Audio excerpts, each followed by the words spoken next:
Are you now a member of the Communist Party? Oh, please. Please answer, will you, Mr. Robeson? What is the Communist Party? What do you mean by that? Are you now a member of the Communist Party? Would you like to come to the ballot box when I vote and take out the ballot and see? Mr. Chairman, I respectfully suggest the witness be directed to answer the question. You are directed to answer the question. I invoke the Fifth Amendment and forget it. I respectfully suggest the witness be directed to answer the question whether, if he gave us a truthful answer, he would be supplying information which might be used against him in a criminal proceeding. You are directed to answer, Mr. Robeson. In the first place, wherever I have been in the world, the first to die in the struggle against fascism were the communists. I laid many wreaths upon the graves of communists. That is not criminal. You said, Mr. Robeson, and I quote, I belong to the American resistance movement, which fights against American imperialism, just as the resistance movement fought against Hitler. Just like Frederick Douglass and Harriet Tubman were underground railroaders and fighting for our freedom, you bet your life. I have to insist that you listen to these questions. I am listening. I quote further, why should the Negroes ever fight against the only nation in the world where racial discrimination is prohibited and where the people can live freely? Never. They will never fight against either the Soviet Union or the people's democracies, close quote. Did you make that statement? I do not remember, but what is perfectly clear today is that 900 million people, other colored people, have told you they will not. 400 million in India and millions everywhere have told you that. The witness has answered the question. He doesn't need to make a speech. Did you write an article that was published in the USSR Information Bulletin? Yes. Quote, I want to emphasize that only here in the Soviet Union did I feel that I was a real man with a capital M, close quote. Did you make that statement? When I first went to Russia in 1934... Did you make that statement? When I first went to Russia in 1934... Did you make that statement? In Russia, I felt for the first time like a full human being. No color prejudice like in Mississippi. No color prejudice like in Washington. It was the first time I felt like a human being. Where I did not feel the pressure of color as I feel it in this committee today. Why do you not stay in Russia? Because my father was a slave. And my people died to build this country. And I'm going to stay here and have a part of it just like you. And no fascist-minded people will drive me from it. Is that clear? You are here because you are promoting the communist cause. I am here because I'm opposing the neo-fascist cause, which I see arising in these committees. While you were in Moscow, Mr. Robeson, did you make a speech lauding Stalin? I can't remember. Have you recently changed What your has mind about happened Stalin? to Stalin, gentlemen, is a question for the Soviet Union, and I won't argue with a representative of the people who, in building America, wasted the lives of my people. You are responsible, you and your forebears, for 60 to 100 million black people dying in the slave ships and on the plantations. Don't you ask me about anybody. I'm sure you wouldn't want to discuss with us the slave labor camps in the Soviet Union. Nothing could build more on slavery than this society, I assure you. I would invite your attention to the Daily Worker of June 29, 1949, with reference to a get-together with you and Ben Davis, formerly communist councilman in New York. Do you know Ben Davis? One of my dearest friends. He is as patriotic an American as can be, and you, gentlemen, are the non-patriots. Just a minute. Are the un-American. The hearing is now adjourned. I think it should be. I've endured all of this that I can. Can I read my statement? No! The meeting is adjourned. It should be. My name is Brian Gigantino, and welcome to Reimagining Soviet Georgia. You just heard the June 12th, 1956 testimony of singer, actor, and lifelong communist Paul Robeson before the House Un-American Activities Committee. Paul Robeson was just one of many black communists and fellow travelers in the United States who felt an affinity with the Soviet Union. To them, the USSR represented the antithesis of America and its white nationalist foundations. Such a view was shared by the likes of the Harlem Renaissance poet Langston Hughes and the esteemed intellectual, activist, and author W.E.B. Du Bois, as well as many others. But this affinity was not without reason. The Soviet Union lent real support, both materially and rhetorically, to the struggles of black people in America.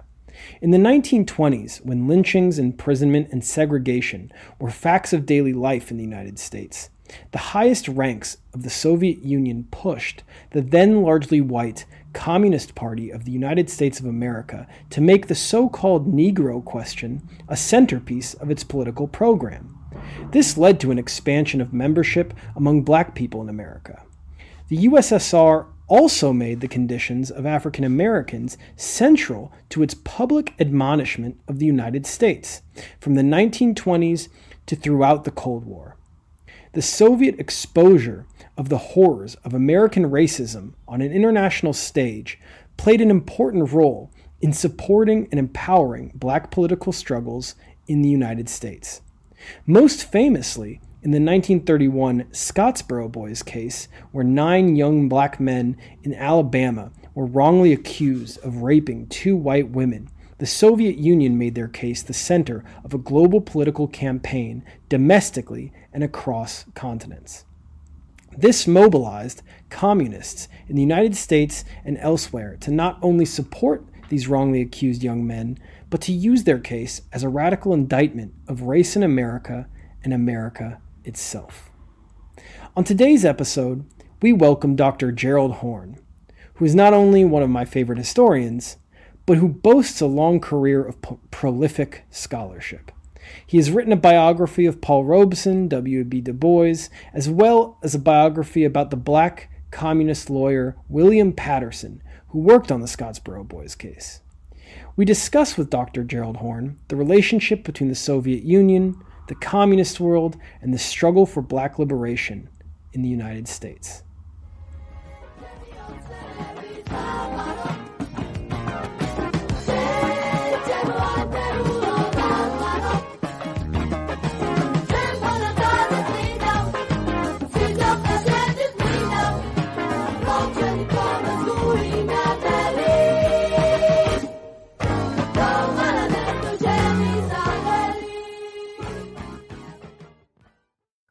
Okay, Dr. Gerald Horne, thank you so much for joining us on Reimagining Soviet Georgia.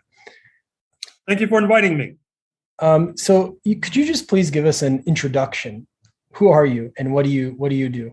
So I'm a professor at the University of Houston, Texas, USA.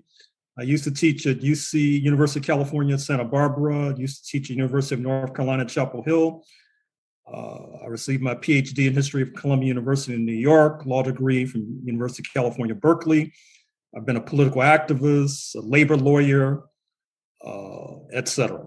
So, Dr. Horne, one of the first questions I wanted to ask you was, your many studies, many books that you've written, I think over 30 books, a number of them focus on the relationship between the Soviet Union and Black struggle in the United States, and in particular, the role that internationalizing the Black struggle in the United States had in making it effective. So I'm wondering if you could just, very briefly talk about what role did the Soviet Union, generally speaking, play in the, development of Black revolutionary politics in the United States, and to another degree, civil rights politics in general in the United States in the 20th century?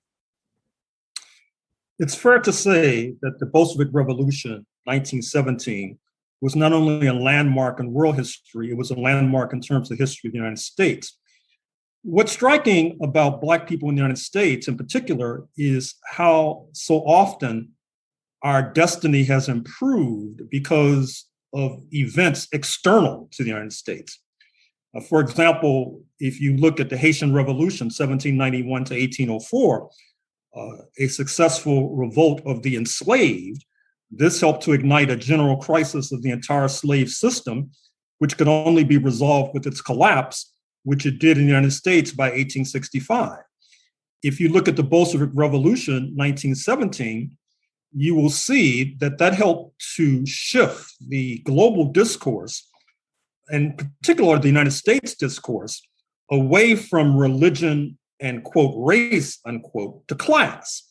And by shifting the discourse to class, this helped to elevate the prominence of Black people, who are mostly working class in the United States, overwhelmingly working class, And it also led to a re-examination of our history in the United States through the lens and the prism of class, because the status of being an enslaved person is the most cruel and draconian aspect of class exploitation. I should also say that the Soviet Union then began to attract Black luminaries, not only Black people such as the man whose biography I wrote, William Patterson, who came to Moscow to be trained as a revolutionary, wound up learning Russian, by the way, and he was not alone. There were Black people, not only from the United States, but throughout the Pan-African world, who came to Moscow to be trained. And what's interesting as well is how Patterson in particular, and the Soviet Union in general, began to intervene in US racist politics. Your listeners or viewers may be familiar with the Scottsboro case, circa 1931 in Alabama, where 9 Black youth are arrested on false and spurious charges of supposed molestation of 2 Euro-American women. Like many Black men before and since, they were on the fast track to being executed. However, with the organizing of the International Labor Defense here in the United States, which had ties to the Communist International and the Communist Party of the Soviet Union, a worldwide campaign on behalf of the Scottsboro 9 was launched. There were 9 defendants, by the way. And this involved demonstrations at US missions and legations and embassies and consulates all over the world, boycotts of US corporations. It was not unlike the anti-apartheid campaign of the 1980s, which also implicated the Soviet Union and its allies, by the way, which led to the election of Nelson Mandela in 1994 as the first democratically elected president in South Africa. However, the Scottsboro case then led to an agonizing retreat from the more horrible aspects of US apartheid, US racism, or Jim Crow, as it was called, because of this international pressure. This international pressure reaches a crescendo circa 1950, 1951, when once again, William Patterson, in league with his close friend and comrade, the great Paul Robeson, who, by the way, spoke Russian and spent many days and weeks and months in the former Soviet Union. He had his son go to school in the Soviet Union because he did not want his son exposed to US-style racism. And his son, of course, also spoke Russian. So they filed this petition at the United Nations, 1950, 1951, charging the United States with genocide against Black people. This puts the United States in a very uncomfortable position, and you begin to see more agonizing steps away from the more horrible aspects of US apartheid, US Jim Crow. But the price to be paid was that Patterson was jailed, Robeson's career was curtailed. But the bottom line is that Jim Crow, US apartheid, began to retreat, not least because of assistance from the Soviet Union and its global allies. You know, I was interested in this dual dynamic, how not only was the Soviet pressure at the highest rungs something which helped empower the demands of the civil rights movement and Black struggle in America, but also in terms of how activists in the Communist Party of the United States were sort of pressured by the Comintern in 1928 to start taking racism within the party more seriously. So very often, of course, there's this narrative that the right would use to say that the Communist Party is being, is the puppet of the Soviet Union, or even liberals might, critique the Communist Party in the United States in the early part of the 20th century as being a, puppet of the Soviet Union. But in fact, there's, as you've written in your book on William Patterson, there's this dynamic where the Soviet pressure actually pushes the Communist Party of the United States. The Comintern pushes the Communist Party of the United States to have a much more advanced position in terms of race and Black workers. And I'm curious if you could just talk about that dynamic, the ways in which the Comintern was this positive force in sort of advancing Black politics within the Communist Party.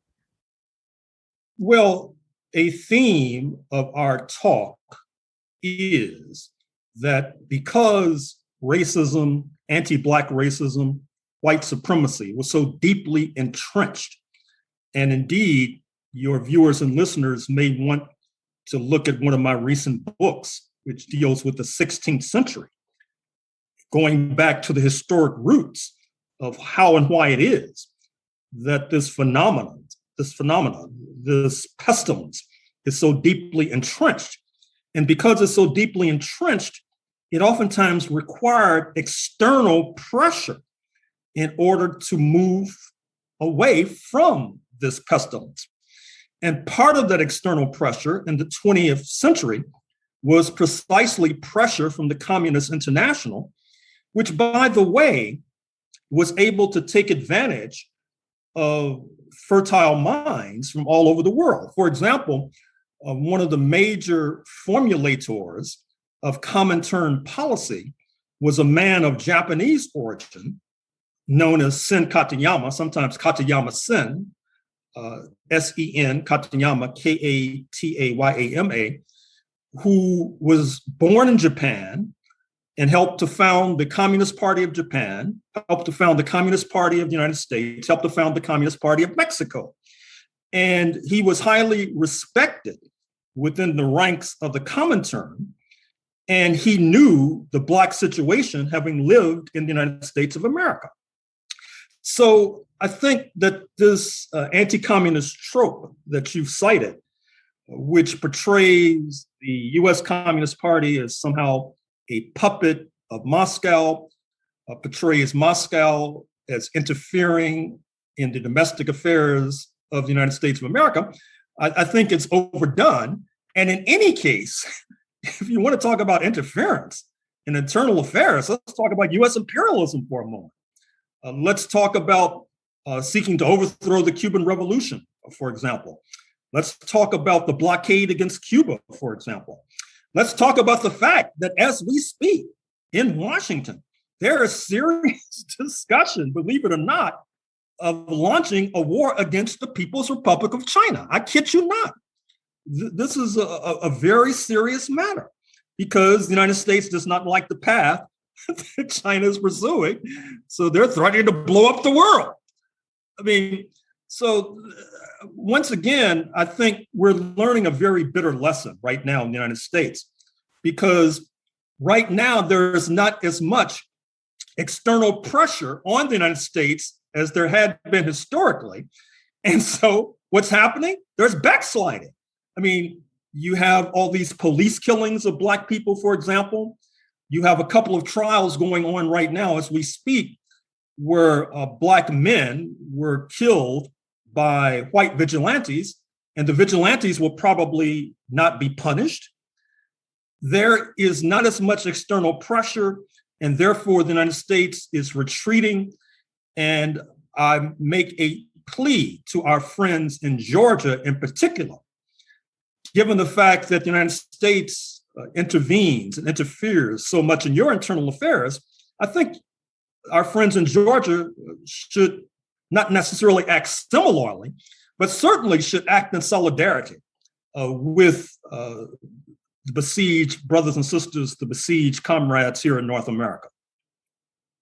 There's one question I had that I came across in your William Patterson book I wanted to ask you about that I thought was really interesting. That's more about the internal dynamics of like the Communist Party that I thought was really fascinating. You bring up this point that when the de-Stalinization started and the uprising in Hungary happened and 1956 came to communism, that there were these Black communists who were more willing to stay in the party while droves of people were leaving. And I thought that this was a really interesting point. And I was wondering if you could just like not only talk about that, because to me that was like, there's this narrative amongst the left that's like 1956 is the betrayal, but actually your re-narrativization is like there was an understanding based on their experience of the importance of the Soviet Union that there was no possible way their struggle could continue without in some way relating to the Soviet Union in a strategic way. Well, yes, I think there are many reasons for that phenomenon that you just sketched. One is that many of these Black communists didn't have that many options. For example, leave the party and do what? For example, the ruling class has a long memory. They don't tend to be afflicted with amnesia. And they would hold against these Black communists the fact that they were associated with Stalin, associated with the Communist Party. So that's one aspect. But another aspect is what you just mentioned, which is taking a longer view, for example, and trying to be more objective, for example. To cite a personal example, right now in the ranks, not only, I don't think I'm talking out of school, I don't think I'm revealing any secrets to say that right now, not only in the Communist Party, but in the broader left generally, there is not unanimity of opinion about this critique of the founding of the United States as a slave-holding republic bent upon dispossession of the indigenous population and enhancing and increasing slavery. I think that there are many Europeans who, let's face it, they were saved from barbarism by escaping to the United States of America. Certainly that was the case in the 1930s and the 1940s. People would have been massacred if they had stayed in Europe. And so it's important for a person like myself to understand that even if they're communists, they still have this sort of debt of gratitude to the United States for rescuing them and their families from the furnaces, from the genocide. And so it's oftentimes difficult for them to move to this sharp critique, even though they're supposed to look at matters objectively and are not supposed to be ensnared by philosophical idealism.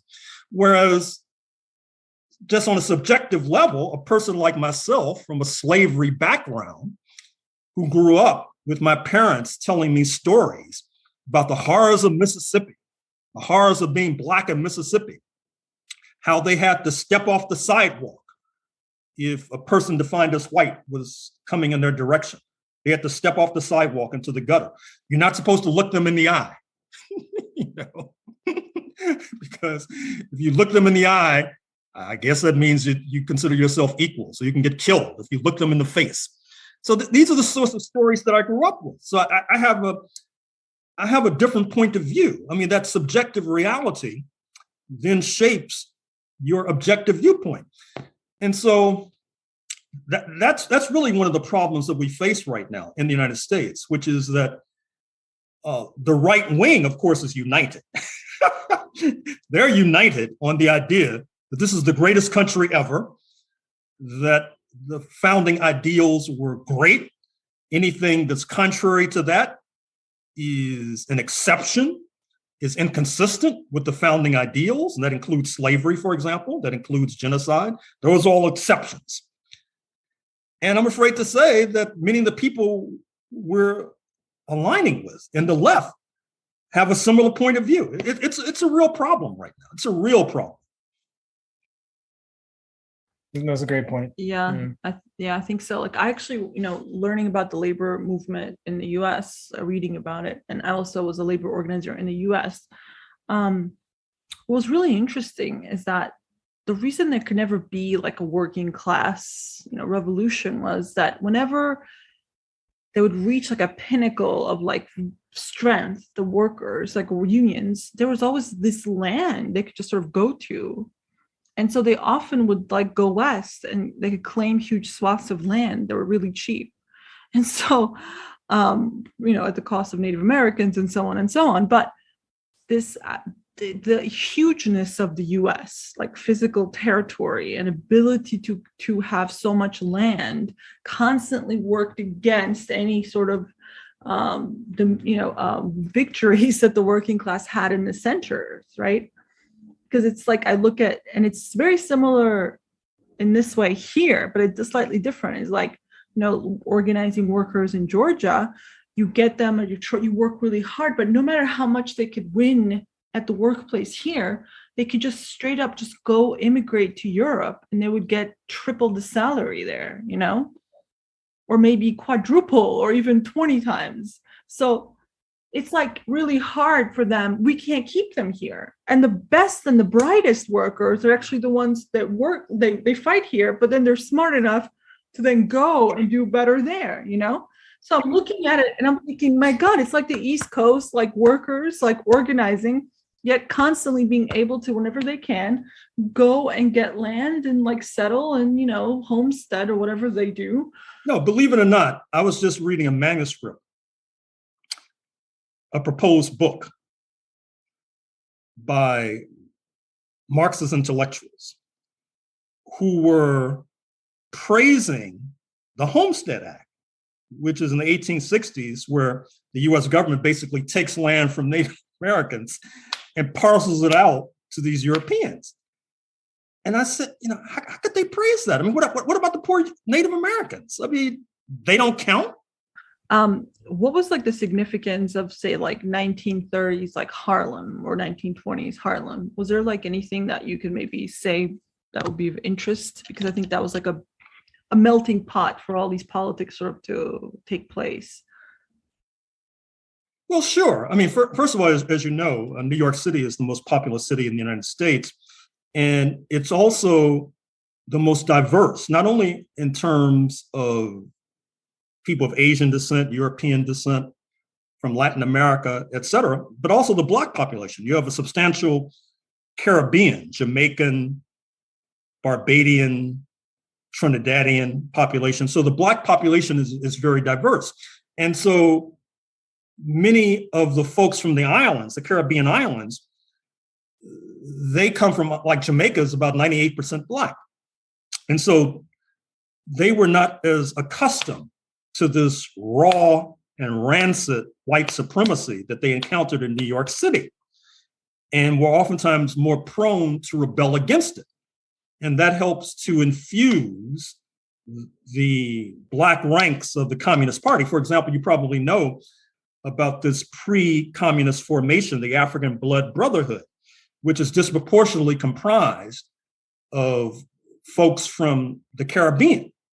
And these are some of the earliest entrants into the US Communist Party who were Black, were people from the Caribbean. As a matter of fact, in the current issue of the American Historical Review, which is a leading historical journal, there is an article that deals with this.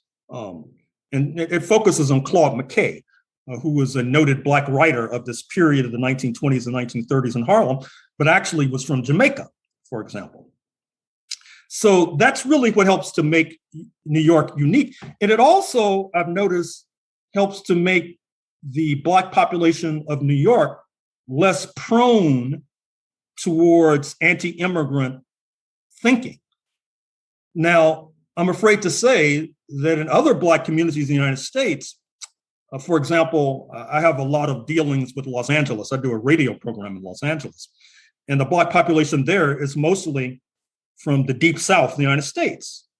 And they're living cheek by jowl with people of Mexican origin, El Salvadorian origin, et cetera. And this, along with the overriding atmosphere, can help to induce anti-immigrant thinking. You usually don't have that in New York because most of the people are from immigrant backgrounds, the Black people, Jamaica, Barbados, Trinidad, Antigua, Bahamas, Haiti, Bermuda, the list is long. There's this great new documentary. I think it's, I forgot the name, but I think talking about trees, like a Bertolt Brecht line, and it's in Sudan. And there's these three filmmakers. One of them had studied in Russia, in Moscow, I think. One of them had studied in GDR to make films. And there was like the Islamic dictatorship for like 30 years, and all cinemas were banned. And so they can't like show films. And so the whole thing is them trying to show films that have been banned and set up this something called Revolution Cinema. And the Soviet Union used to, that had been transformed to something else now, like a mosque or something, and I can't recall, or it was like just closed down. But it was really amazing because they were these three intrepid film lovers and filmmakers trying to bring back cinema, first underground, and reopen the Soviet cinemas that had been built that had been closed down because they were like, too whatever, secular or so on. Haram, maybe, I'm not sure, some kind of it's fundamentalist Islamic, like against it. But that was like an incredible film in the sense that if out of the three, if two of them had not been educated in Soviet Union or Eastern Bloc, they would have not had that chance to be even filmmakers. And then two, Soviet Union was the one building these cinemas for people, to be exposed to film that they wouldn't have had otherwise. And that how they had been gone, there's no connection. There's just one scene where one of the filmmakers calls Moscow and he's asking for his film that he had made like 40 years ago or something, if they had a copy of it. And I think they do find his copy and send it to him. And he speaks Russian, which was kind of incredible. And he had some ties, and so that showed like how those kinds of, Soviet Union provided many kinds of things, not just like straight up political education, but, arts, having access to things, universities, skill sets that some people would just never be able to get otherwise, with the way, the sort of European colonialism had separated the world. And so like maybe like examples like that would be helpful for our listeners. Well, first of all, you may be familiar with Patrice Lumumba University, which was inaugurated in the Soviet Union some decades ago with the express mission of educating those, particularly in the formerly colonized world, whose education had been ignored by the European colonial powers, speaking of Britain, France, and Portugal in the first instance. And the Patrice Lumumba University was trying to compensate for that flaw. Although what's interesting is that the daughter, the aforementioned William Patterson, the Black communist who's trained in Moscow and speaks Russian and becomes a leader of the human rights movement in the United States, his daughter was trained as a physician at Patrice Lumumba University. So it was not just students from Africa, the Caribbean, Latin America, Asia. Also, if you look at my book, White Supremacy Confronted, which deals with US imperialism in Southern Africa, you will note that I did quite a bit of research in the archives of the African National Congress of South Africa at Fort Hare University, which is not that far from Durban on the Indian Ocean coast, happens to be the alma mater of Nelson Mandela. And if you dig into the records of the ANC, what you'll find is that the ANC would not have been able to survive without maximum assistance, not only from the Soviet Union, I should say, but particularly from the GDR, the former German Democratic Republic, East Germany, for example. Many of their publications, for example, were published in the GDR, for example. Many of their cadre were trained in the GDR, for example. I don't recall any of their cadre being trained in Soviet Georgia, but it would not surprise me if that were the case. I should also say that on a level of generalization, what's important about 1917, once again, is that it helps to shift the political axis globally towards the question of class.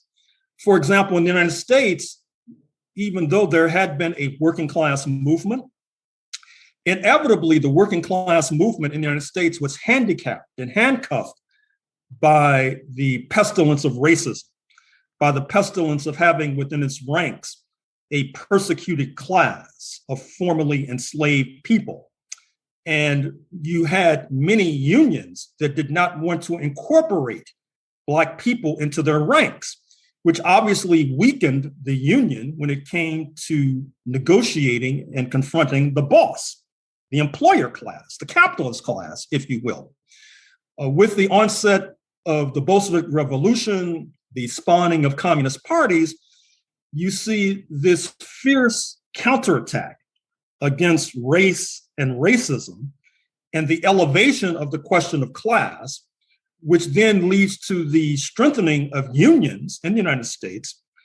As a matter of fact, you can make an argument that unions in the United States were strengthened in the 1930s when the Communist Party of the United States was at its peak of strength, having about 80,000 members by 1939, for example.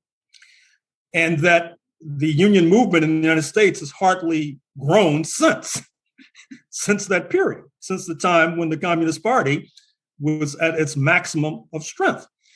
And this is not only true with regard to the decentering of the question of race, it also has something to do with decentering the question of religion as well. In your remarks, you mentioned the notion of so-called Islamic fundamentalism. And in recent weeks, months, decades, we have had a real life experiment with regard to this particular phenomenon. Recall that during the administration of former US President Jimmy Carter in the 1970s, his Polish-American advisor, Zbigniew Brzezinski, an anti-communist, thought it would be wise to support these so-called Islamic fundamentalists, these religious zealots in Afghanistan, for example, in order to weaken a left-leaning government in Kabul, Afghanistan, in order to attract a Soviet intervention that would then weaken the Soviet Union. Now, that's precisely what happened, but of course, it backfired spectacularly because these religious zealots on September 11, 2001, attacked New York and Washington, leading to the deaths of thousands of US citizens, in addition to non-US citizens as well. That led to a US intervention that climaxed just a month or two ago with the religious zealots surging back to power. And I'm not even sure what the next chapter in this story will be, although we know thus far that it has been a spectacular failure of US foreign policy, precisely because there was a decision to make an alliance with these religious zealots against the interests of the socialist camp, for example. Also, with regard to this phenomenon, I should say that historians in the United States generally agree that one of the major reasons why anti-Jewish fervor in the United States began to retreat in recent decades, one of the major reasons, of course, is because anti-Black racism began to retreat with the rise of the civil rights movement, the human rights movement, the genocide petition, et cetera, because anti-Blackness and anti-Jewish fervor tended to be linked. And so now, once again, we're going through a real life experiment because right now in the United States of America, I'm afraid to say that not only is anti-Black racism on the march, anti-Jewish fervor is on the march as well. And what's striking about that latter phenomenon is that you have, I'm afraid to say, a number of Jewish Americans who are not aware of the linkage. And so on the one hand, they join because they're defined as, quote, white, unquote. So on the one hand, they oftentimes, some of them join the anti-Blackness campaign, and then they don't understand why the anti-Jewish campaign begins to rise. It reminds me of someone who uses some sort of face cream to get rid of a blemish on their face, and they keep applying the cream, and the blemish tends to grow. They don't realize that the so-called cream is actually increasing the blemish. And that's the kind of dilemma we're now faced with, I'm afraid to say, in the United States of America. Maybe we can talk about the civil rights movement, because I know in civil rights movement, like I'm a huge fan of like Ella Baker, and I had like read books about Ella and SNCC and so on. But there was, sort of anti-communism within that. Like Ella has communist friends, and she's sort of an anti-communist, but like her friends are communists, and there's this constant like pressure on her to not be friends with them anymore. And there is this like dynamic that civil rights didn't want to have that communism be associated, because they thought that would go against their movement, or they would not be able to achieve as much with the U.S. government. Maybe we can talk about like the internal dynamics within sort of communists, socialists, and liberals within the Black movement. Yeah, it's very complicated. Anti-communism was very strong, to put it mildly, in the United States of America. I have this hypothesis that one of the reasons goes back to the U.S. Civil War, because what happens is that when slavery was abolished, slave property was the most valuable property in the United States in 1861, more valuable than the mines, the manufacturing plants, agriculture, everything. And yet, by 1865, this property had been nullified, and the owners of the property were not compensated. In the British Caribbean, Jamaica, Barbados, Antigua, etc., when slavery was abolished, the slave owners were compensated. In fact, London was still paying off the families of the slave owners as recently as a few years ago. Now, let's not talk about compensating the enslaved and their descendants. Of course, that did not arise. And so, with the nullification of this property, it infuriated the folks who became poverty-stricken. They were once wealthy, then they lost everything because their property was taken by the government. And so this helps to accelerate anti-government hysteria, which you still have in this country. That was part of the ethos of Ronald Reagan, the US president in the 1980s. The government is the problem. But also, you can connect it to 1917, because socialism was associated with the seizure of private property without compensation.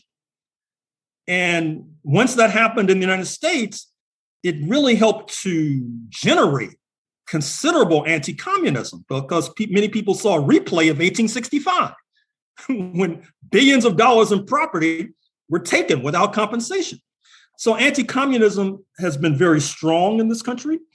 And then the anti-communism has been reinforced by waves of immigration. Whenever you have a socialist revolution, the folks who are on the losing side come to the United States, like Cuba, for example.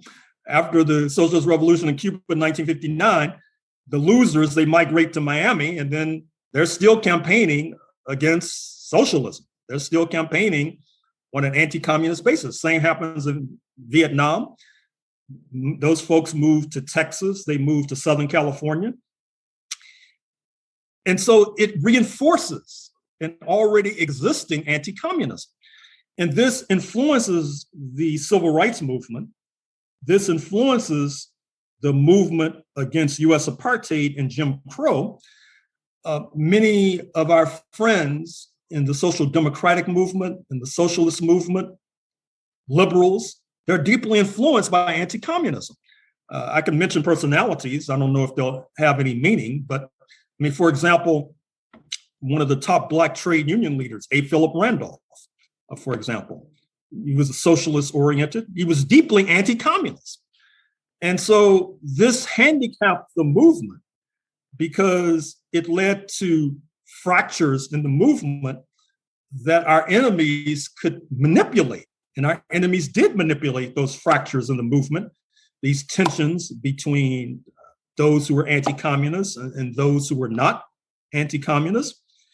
And hopefully we'll be able to avoid that anti-communism in the future Although, if you are pessimistic about that, I understand.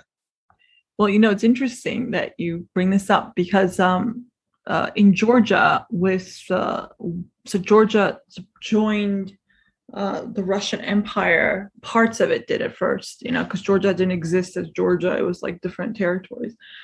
Russian Empire asked to be annexed because they were fighting with, Ottomans and so on, and so then Russian Empire, freed the serfs, and the entire economy in Georgia was, serfdom. And so the nobles, they got really upset with the Russian Empire because they were like, wait a minute, you're taking away our entire economy, these lands, this is the only way we know how to make money. And the cities, the main city, Tbilisi, was controlled by mostly Armenians and some Russian soldiers and some Russian bureaucrats. And Armenians were the ones had been, merchants, so they sort of were able to become bourgeoisie very quickly and put up, get a footing, a foothold, and be able to, have all these factories and so on, and survive this no serfdom. But the the Georgian countryside sort of collapsed, and there was all these nobles that didn't have lands or had to sell out the lands because they were in debt. And they couldn't make money, and they didn't know how to do this capitalism. They just really, foundered. And that was a lot of the resentment at first came from that.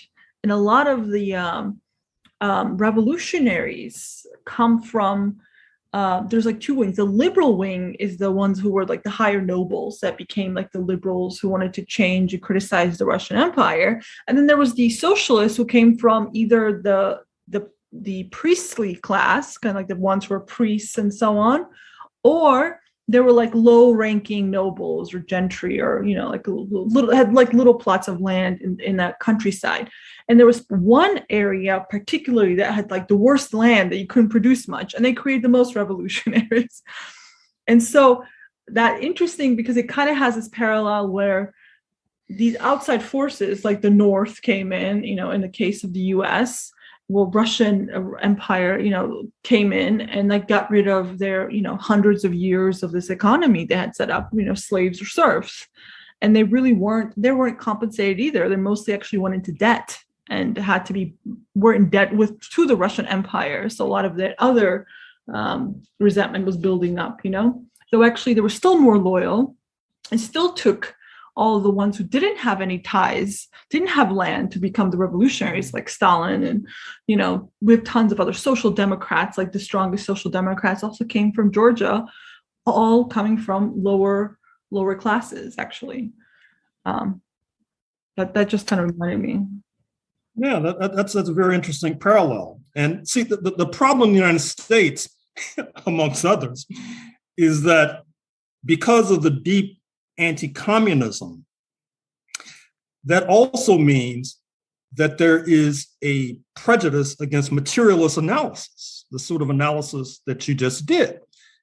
And so if you don't have a materialist analysis of history, well, then how can you make a diagnosis of the problem, and how can you make a prescription to remedy the problem? And that's one of the issues we have here, because there's a lot of fantasy when it comes to the history of the United States. There's a lot of philosophical idealism when it comes to the United States. I mean, right now, believe it or not,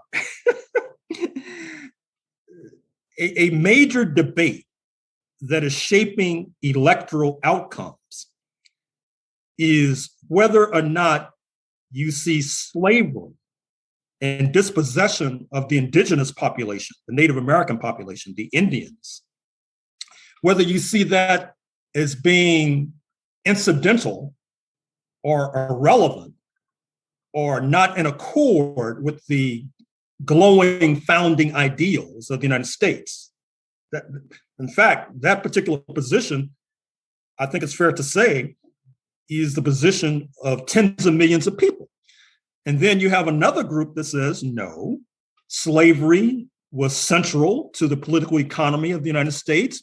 As I said, it was the major investment as of 1860, that obviously when you dispossess the Native Americans of their land and basically liquidate the Native Americans, they're subjected to genocide.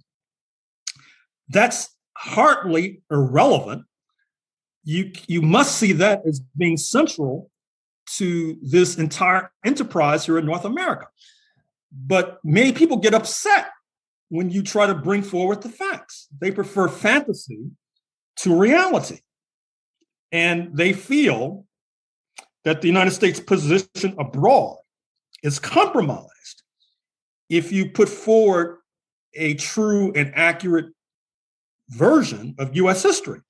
Because how can US propaganda work in Georgia if people are being told that the country was based upon slavery and genocide? You have to make people feel that no, the country was based on these glowing ideals of liberty and freedom and justice for all. And that's part of the problem right now. You know, I was going to say that it's been interesting to just kind of connect what you just said now to something you mentioned earlier, which is that it's been very interesting to study recently the active political struggle that the United States engaged in to try to frame the Soviet Union as the true imperialist. And this accusation, usually initially through the UN, which is why this UN petition about, charging genocide against the United States was so interesting for me to read, because throughout the 1950s, as the anti-colonial struggles are emerging in the decolonizing world, the United States is trying to curry favor with them and say, no, the true imperialist is the Soviet Union.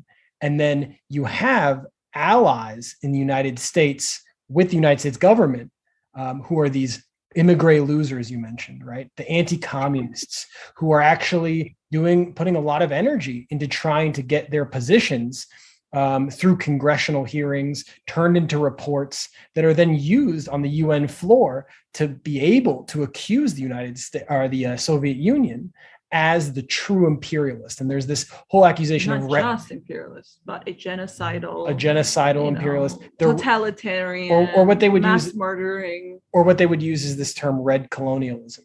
And I just want to say one quick thing about to connect Georgia to all of this, which is really important, is that Georgians in the Soviet period had this the only word I can use is privileged position in terms of the disproportionate representation at all levels of the Soviet state, the general economic position of the Georgian Soviet Socialist Republic, how important the Georgians were. Not only was Stalin himself Georgian, but others, throughout the higher rungs of the Soviet state. And it's interesting how then the anti-communist narratives that emerge will take from the experience of a place like, Lithuania or Latvia, because of them being annexed after World War II. So the nationalists there who had sided with the Third Reich, are very prominent in exile, saying that our country was annexed by the Soviet Union. And then this narrative, with the agreement of the West, of course, with the agreement of the West. But I'm just saying that they will take this narrative of annexation and say, well, we were annexed. Our real nation was annexed. Ukrainians, Georgians, others who were actually central to the construction of the Soviet state will then, use these experiences of others to then try to, as a narrative to lobby the West. And this becomes really important in the anti-communist nationalism of the post-Soviet world. And I just think it's interesting how to make those claims, one has to erase everything that you just said, right? The real imperialism and the colonialism of the West, which are taken to be benevolent or non-existent. Well, it's interesting. As we speak, as a matter of fact, as soon as I finish our discussion, I'll return to writing a book about Texas. And what's interesting about Texas, among other things, which is now the second most populous state behind California in the United States. If it were a country, it would have one of the 20 largest economies on planet Earth. is that the elite in Texas in the 19th century intentionally and consciously embarked upon a plan of, quote, extermination, unquote. I mean, that was their term, not mine. Extermination of the indigenous population, because they were confronting some of the most militant and well-armed and great fighters, in particular the people we call the Comanches. And they basically drowned the Native Americans in blood. It was genocide by any stretch of the imagination. But you're not supposed to bring that up because, or if you do bring it up, you have to say, it was contrary to our founding ideals. I mean, it's like the thief who's caught and taken before the judge. And he says, Judge, what I did was contrary to my founding ideals. You should let me go. You shouldn't send me to jail. I mean, this is nonsense. And when you were talking about the experience of the former Soviet republics, I was thinking of the propaganda that I lived through during the Cold War, propaganda about captive nations, for example. You would have these ceremonies about the Captive Nations Week or Captive Nations Month, where the socialist republics and their allies were seen as in chains, for example. And then there's the famous speech by the British imperialist Winston Churchill in Missouri in 1946, where he talks about the Iron Curtain coming down across Eastern Europe, and all the people are in chains and handcuffed. But what's interesting about the United States is that, at least thus far, you have that propaganda. But when you were talking about Georgia, I was thinking of this book by a U.S. scholar who's a mainstream scholar, not a left-wing scholar, Terry Martin. And the book is about, the book about affirmative action in the socialist camp? Yeah, I've read this book. Yeah, I mean, and so what's interesting, it dovetails with what you were saying about the privileged position of Georgia. It was sort of a reflection of this kind of affirmative action. But of course, that exists. That book can be published in the United States. The problem is people don't basically know about it. That's what happens in the United States. You can get a lot of stuff published, but it doesn't get any sort of dissemination. I mean, there are 2 or 3 different conversations taking place. There is the mainstream right-wing propaganda conversation, and then there can be an intelligent conversation among scholars and intellectuals. Now, I'm not sure how long that dichotomy can exist, but thus far, it is existing. Let's see how long it lasts. When you were discussing, we were just talking about having a materialist analysis, what I really love about the Scottsboro case is that 2 white women, the Communist Party didn't cancel them and call them racist or whatever would happen now, probably in this liberal way, because they were like, oh, they're really poor. It's sort of poor white trash who were going to probably go to jail because they were clearly sex workers. And they decided to get out of this in the most easiest racist way possible, right? And then the Communist Party turned one of them communist, who then, recanted her story and actually lobbied for the release, which I find is the most, absurd in a good way kind of situation, right? Of that actually happening. What are the chances of that happening? Because the Communist Party didn't give up on her in the way that maybe somebody else would have, because they understood that she was white. She used her sort of whiteness to do what she did, but she also was very poor, coming from, very precarious condition herself. Well, what you're reminding me of, if I may, is my book on the 16th century, where I get into the origins of this concept of whiteness, which is in historical terms relatively recent. And it grows out of religion. That is to say that the Spanish, or the people we call the Spanish, they had a first mover's advantage because they sponsored Christopher Columbus in 1492, which is why many of the people south of the United States are speaking Spanish, or they speak Portuguese because their comrades in Portugal were allied with them. And what happens is that London wants to get in on this new banquet of exploitation. The ostensible reason for London and Henry VIII breaking with the Catholic Church and embarking on the road of the Protestant faith. Recall that Martin Luther in 1517 had broken away from the Protestant Church, but it was still a relatively small sect. But Henry VIII in London allies with that, supposedly because he couldn't get a divorce, but actually it was because, once again, a materialist analysis, the Catholic Church was a major property owner. And by breaking with the Catholic Church, he was able to take a good deal of their property, which gives the English economy a liftoff. But at the same time, they have a disadvantage because the Catholics are so powerful. So what happens is that basically the Protestant English cut a deal with the major foe of the Catholics, which is the Ottoman Turks. A good deal of the wealth taken from the Catholics in the British Isles is actually shipped to the Ottoman Turks. And they begin a squeeze play against the Spanish in particular. And so what happens is that also the Protestants who don't have enough bodies to embark upon settler colonialism, in a sense, they stumble onto this concept of whiteness.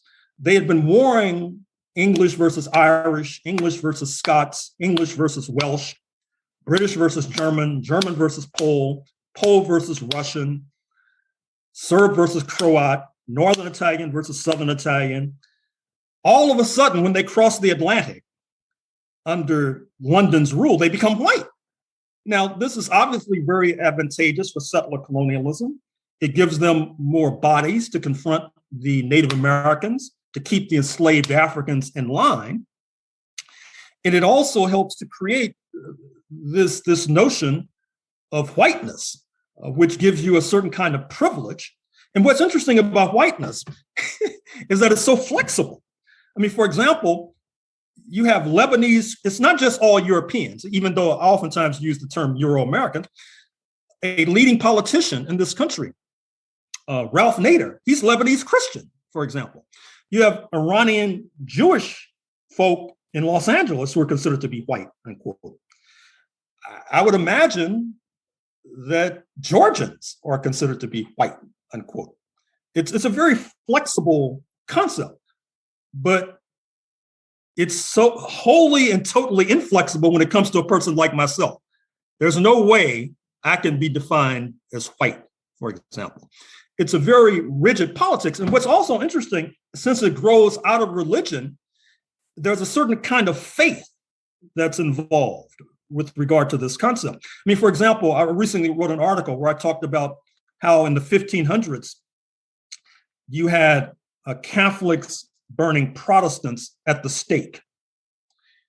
By the end of the 1800s, you have Catholics and Protestants joining hands to burn Black people at the stake, basically. That's what lynching was all about.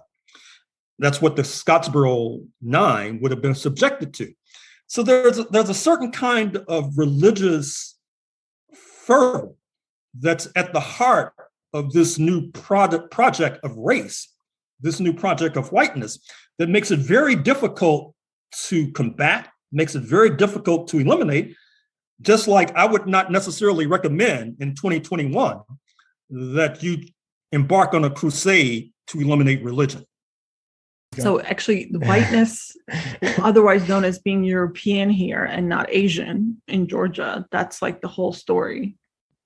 This obsession with everyone sort of self-colonialism, really. But it's like the government opposition, everyone talks, this rhetoric is, let's not be Asiatic, right? Let's be European, right? So everything civilized, good, rule of law, good institutions, everything, it must be white European. They don't say the word white, it's just European, but you know what that means.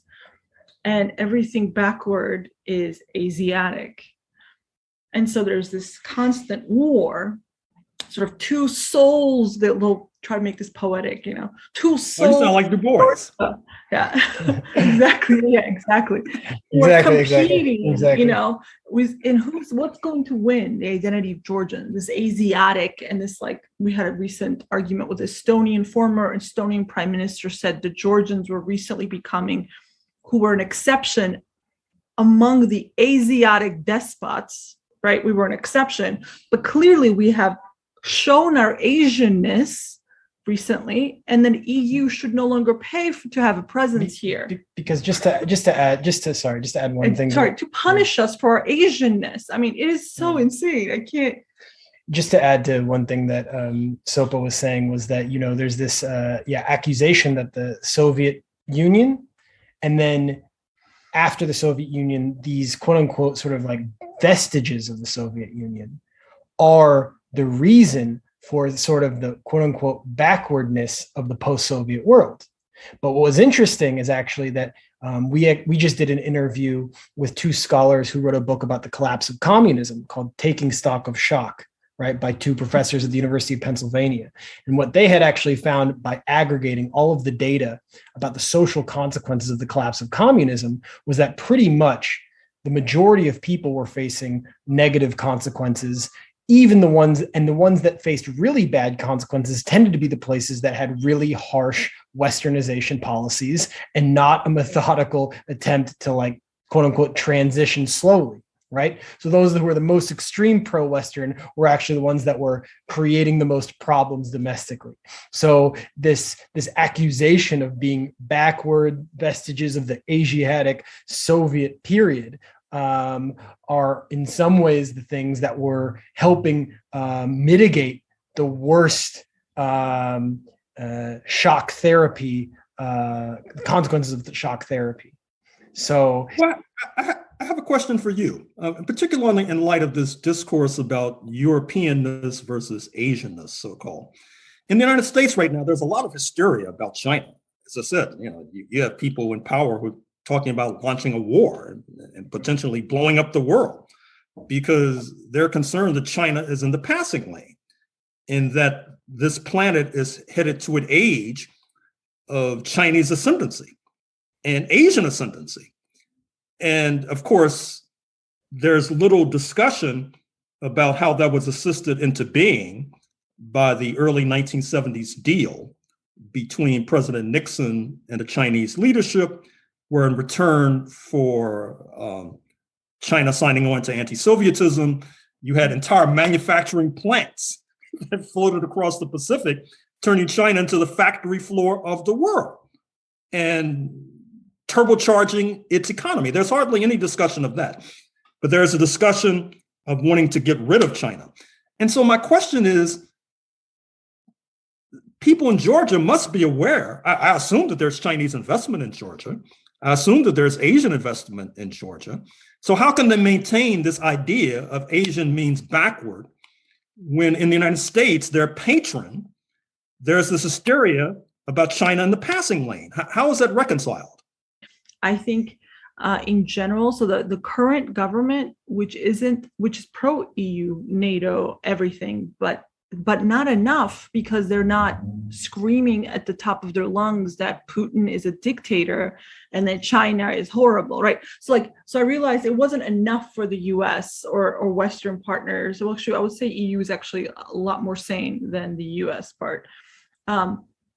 It's not enough for them, right? They need to see more, prove, like they have to prove themselves. They really are pro-US. They don't say bad enough things about Putin, so they must be secretly pro-Putin, even though at the center of town we have a NATO office, right? And it's like NATO flags everywhere, and like the government's constantly pledging their allegiance to Europe, but not enough. But like, for example, I'm a labor leader here. That's why I was asking about your labor law, your background. But like, I was we did like a protest when Chinese company came and beat up Georgian workers. And then we had this like protests, which because we controlled it, we refused to make it xenophobic, right? We controlled, even though all these Georgians came and they were like these dog eaters and, like they were saying really racist stuff, right? Trying to make it like all race thing. And we were like, no, this is just like impunity by employer everywhere because there's no laws and so on. And then we have another case of an American company that hasn't given, over 2 years, has not given salaries to their workers, let them go whenever they complained. And I couldn't get anybody interested in it, right? So an American company does something, but they couldn't possibly be bad. They even had this company bought a few senators and congressmen, and then the few senators kind of wrote letters saying that to the government here, how dare they even go to mediation over court over other things that the company had done for years now. It was like a pump and dump scheme. It was a terrible company. And so to try to pressure the Georgian government was like, they're clearly disavowing their American values and their liberal values by trying to like bring to accountability now after 30 years of this company doing horrible things, And so it's just, this is the stuff that happens, right? So like if that company is not white, right, then people are much more likely to accept the labor violations that really happened. If the company is owned by European or owned by American, we cannot get any traction. No one believes us. That's amazing. And I should amend a statement that I made a few moments ago, because it just occurred to me that the leader of the U.S. military a few years ago was of Georgian origin. I can't recall his name. What was his name? Shalikashvili. Exactly. Yeah. Not Saakashvili. No. Obama used his name, I remember, like said his name like 100 times during one of the debates. Like, he's with me, Shalikashvili backs me. Yeah. So that's really going to be a dilemma, because we face the same problem here. I mean, believe it or not, because of the ideological backsliding in this country, you have many Black people who they would say that part of their mother's milk is being against white supremacy. That's their official point of view. However, some of them are willing to go to war against China. I mean, believe it or not. You would think that they would be less susceptible to this national chauvinism. But of course, they don't really have the ideological rigor to understand and be swept along by the tide. And that's one of the very severe problems that we're facing right now.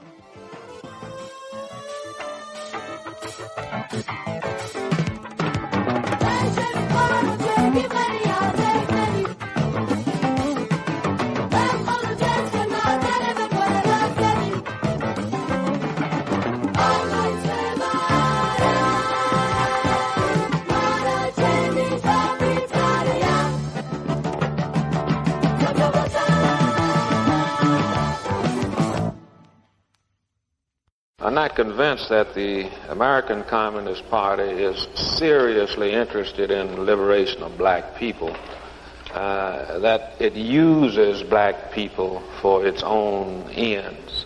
What do you say to that? Now, you talk about the Communist Party as if it's something that's separate and apart for black people. There are a lot of black people in the party. The chairman of the Communist Party is a black man who spent